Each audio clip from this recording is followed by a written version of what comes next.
अध्याय 12 भक्ति योग। ये अध्याय अर्जुन के प्रश्न से आरंभ होता है। अर्जुन पूछते हैं, हे भगवान, वो भक्त जो आपकी उपासना करते हैं वो श्रेष्ठ हैं या वो जो नष्ट न होने वाले अव्यक्त निर्गुण ब्रह्म की उपासना करते हैं वो श्रेष्ठ है, या सत्ययुक्त आपके उपासक या अव्यक्त निर्गुण उपासक, इनमें से कौन दोनों में से श्रेष्ठ योगी है।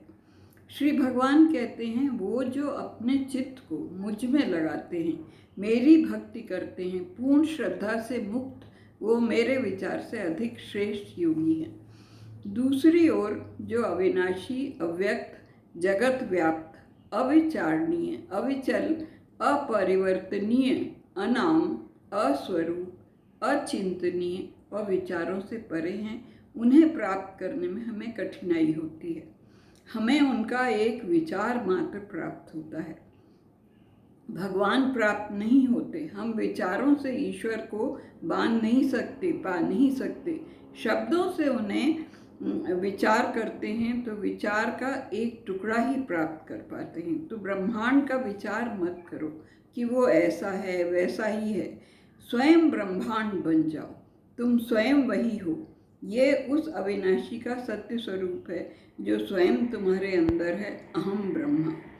अधिकतर जो दूसरों की भलाई करते हैं, सब इंद्रियों पर अंकुश रखते हैं, तो वो मेरे पास ही आते हैं। उनका अपना कुछ भी नहीं होता। खोजने के लिए वो ज्ञान पथ है। ज्ञान और भक्ति दोनों मान्य हैं, पर तनिक सा अंतर है। उन्हें कठिनाई अधिक होती है क्योंकि स्वरूप नहीं होता। अव्यक्त पर ध्यान टिकाने से क्लेश होता है, वो कठिन है, इतना सहज नहीं है। हम सोचते रहते हैं ध्यान को कहाँ टिकाएं। जब हम अशरीर हों तो सोच पाएं, जब शरीर में होते हैं तो शरीर की ही भांति एक स्वरूप सामने आता है। ये भक्ति सहज है। ज्ञान मार्ग में शरीर से ऊपर उठकर भक्ति करनी होती है। कभी कभी समाधि में भी जब शरीर की ओर ध्यान जाता है तो शरीर की ओर मन खींचता है। अतः शरीर से ऊपर उठकर भक्ति करना कठिन होता है। सहज मार्ग श्रेयस्कर है। सहजता से ईश्वर भक्ति होती है। सबको निर्गुण भक्ति करनी भी नहीं चाहिए। कभी कभी बड़ी समस्याएं आ जाती हैं। जहाँ सफलता कठिन हो उस मार्ग को अपनाना नहीं चाहिए। ये तो प्रेम मार्ग का पंथ है। जो व्यक्ति केवल मुझ में ही ध्यान लगाते हैं, उनके लिए मैं उन्हें ऊपर उठाने का साधन बन जाता हूँ। संसार से ऊपर उठाने का, संसार सागर से पार करने का, वो अपनी आत्मिक प्रगति चाहते हैं। हम पुरुष हैं, वो पुरुषोत्तम हैं। इस सहज भक्ति के कारण भक्तों की संख्या संसार भर में बहुत है। उन्हें जो अनुभूति होती है उसे वो गाकर लिखकर संसार को बतलाते रहते हैं। ज्ञानी को सारे सांसारिक बंधनों को धो पोंछ डालना चाहिए। श्री रामकृष्ण परमहंस कहते हैं, इसकी आवश्यकता नहीं है। हम भक्त को धीरे से मोड़ देते हैं देव की ओर। श्री कृष्ण कहते हैं, अपने मन को मेरी ओर लगा दीजिए, अपनी बुद्धि ज्ञान मुझ में लगा दीजिए।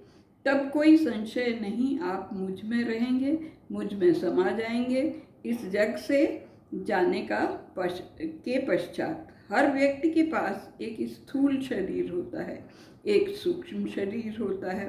मृत्यु के समय स्थूल शरीर चला जाता है और सूक्ष्म शरीर देवत्व में रह जाता है। इसमें तनिक भी संशय नहीं है। फिर आगे श्री कृष्ण कहते हैं, हे धनंजय, यदि तुम्हें अपना मन मेरे ऊपर स्थिर करने में कठिनाई होती है तो योगाभ्यास से मुझे खोजने का प्रयत्न करो, मुझ में एकाकार होने का प्रयत्न करो। यदि तुम्हें अभ्यास करने में भी कठिनाई हो रही है तो कर्म करो, हर स्थान पर मुझे उपस्थित जानकर हर कार्य मेरे हेतु करो, तब भी तुम्हें भक्ति में पूर्णता प्राप्त होगी। अपने कार्य द्वारा मुझे प्राप्त करना भी बहुत सुंदर है।